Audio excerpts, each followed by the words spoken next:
wabarakatuh. Perkenalkan, nama saya Rahma Liviandi dari Program Studi Pendidikan Sejarah dengan NIM 2205166033. Di sini saya akan menampilkan video keterampilan dasar mengajar, yaitu keterampilan bertanya dengan materi ajar Kerajaan Majapahit.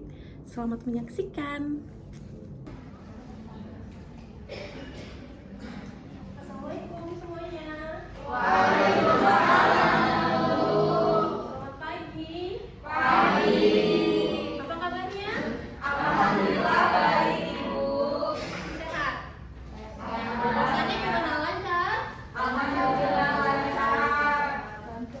Jadi ada yang tahu nggak hari ini kita mau belajar apa? Belajar sejarah, Bu. Kita mau belajar tentang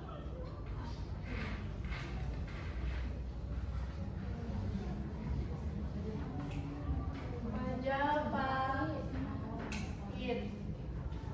Sebelumnya Ibu mau bertanya, yang tahu angkat tangan nih ya? Iya, Bu.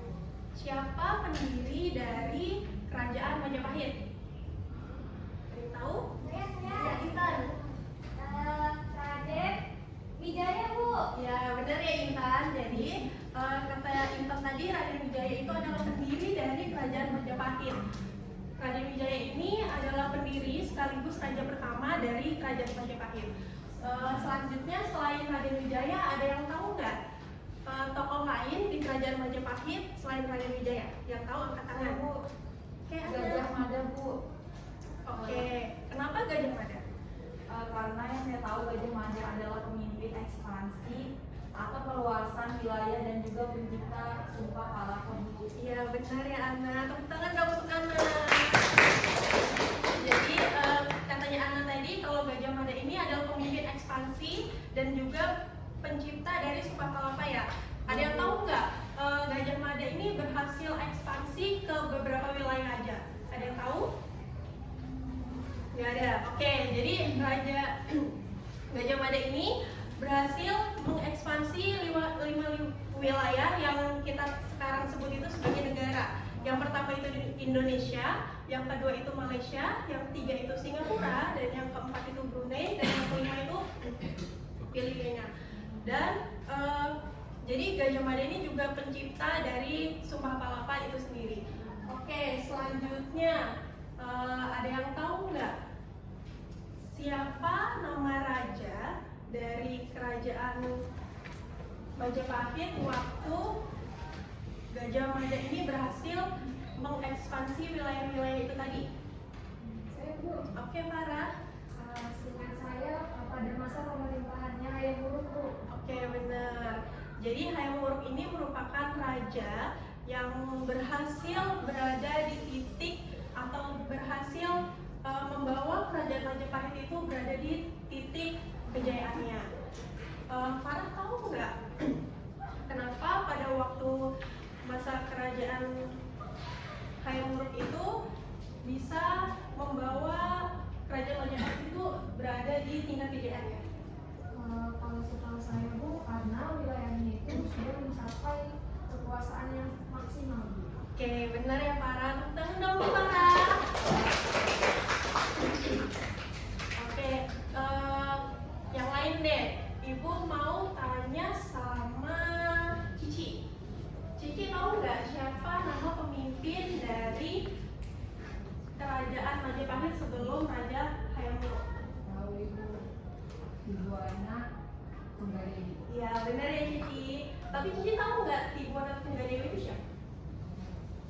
Oke, Ibu jelasin ya. Jadi Ibu Ana Tunggadewi ini adalah seorang perempuan yang dimana di antara banyaknya raja-raja kerajaan Majapahit, dia itu adalah seorang perempuan, salah satunya perempuan yang bisa menjadi pemimpin di kerajaan Majapahit. Hebat ya. Oke, selanjutnya Ibu kembali lagi nih soal wilayah-wilayah tadi yang berhasil diekspansi oleh Gajah Mada. Ibu mau bertanya sama Fadil. Coba Fadil jelaskan kenapa waktu itu Gajah Mada berhasil mengekspansi wilayah yang cukup luas itu tadi.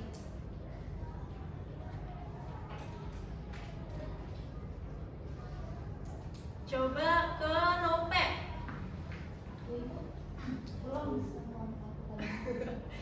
Kenapa waktu itu Gajah Mada berhasil mengekspansi wilayah yang luas itu tadi? Kalau menurut saya sih Bu, karena memang Majapahit atau Gajah Mada ini memang punya kekuatan militer yang sangat kuat. Selain itu juga kerajaan Majapahit ini juga ngejalin kerjasama militer gitu dengan daerah atau kerajaan lain. Ya benar ya Nope, tepuk tangan dong Nope. Oke, jadi sama seperti dikatakan Nope tadi, kalau waktu itu Majapahit itu memiliki kekuatan militer yang sangat kuat dan dia tuh juga dibantu sama namanya daerah Pasal. Daerah Pasal itu adalah kerajaan-kerajaan yang kecil di bawah naungan kerajaan Majapahit itu sendiri. Selain itu, Majapahit itu juga menjadi pusat perdagangan di Asia Tenggara. Oke, selanjutnya Ibu mau tanya lagi nih. Kembali lagi ke Fadil deh. Fadil tahu nggak kenapa waktu itu kerajaan Mataram ini bisa menjadi pusat perdagangan di Asia Tenggara? Mungkin ya Bu, karena lokasinya yang strategis itu Bu. Ya benar ya Fadil. Jadi selain lokasinya yang strategis seperti dikatakan Fadil tadi, kerajaan Mataram itu juga punya namanya perjanjian perdagangan terbuka. Jadi perjanjian perdagangan terbuka ini adalah di mana strateginya kerajaan Majapahit ini memperbolehkan kerajaan-kerajaan lain atau negara-negara lain itu untuk berdagang di wilayahnya. Jadi seperti itu. Nah, tadi kan kita sudah belajar tentang kerajaannya siapa, wilayah-wilayah yang diekspansinya yang mana aja. Nah, sekarang Ibu mau membagi kelas ini menjadi dua kelompok. Ini kelompok 1 dan ini kelompok 2. Ibu mau kelompok 1 mencari tentang barang apa aja yang diperdagangkan sama Majapahit pada waktu itu. Lalu yang kelompok 2, kemana aja barang ini diperdagangkan. Ibu kasih waktu 2 menit, cukup ya? Cukup. Oke. Silakan diskusikan.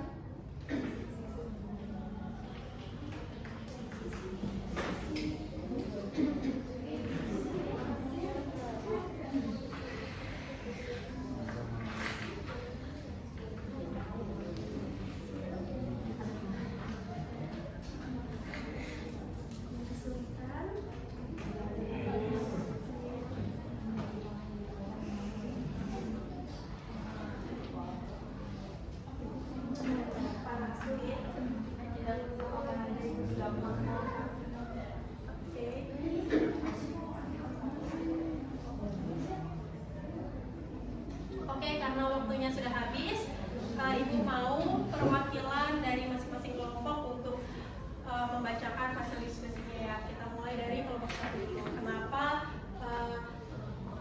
kerajaan Majapahit waktu itu memperdagangkan barang itu?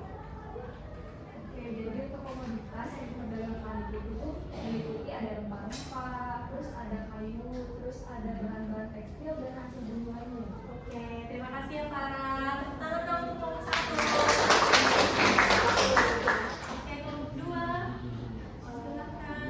Kedua, itu diekspor atau dikirim ke Cina, India, dan Timur Tengah. Oke, terima kasih ya Nope. Tepuk tangan untuk kelompok 2. Oke, karena semuanya sudah berhasil menjawab, jadi Ibu akhiri dulu pertemuan kita hari ini. Terima kasih yang sudah mendengarkan dan menjawab pertanyaan Ibu. Ibu akhiri ya. Assalamualaikum warahmatullahi wabarakatuh. Waalaikumsalam warahmatullahi wabarakatuh. Terima kasih Ibu. Sekian video dari saya. Terima kasih sudah menonton. Assalamualaikum warahmatullahi wabarakatuh. Sampai jumpa.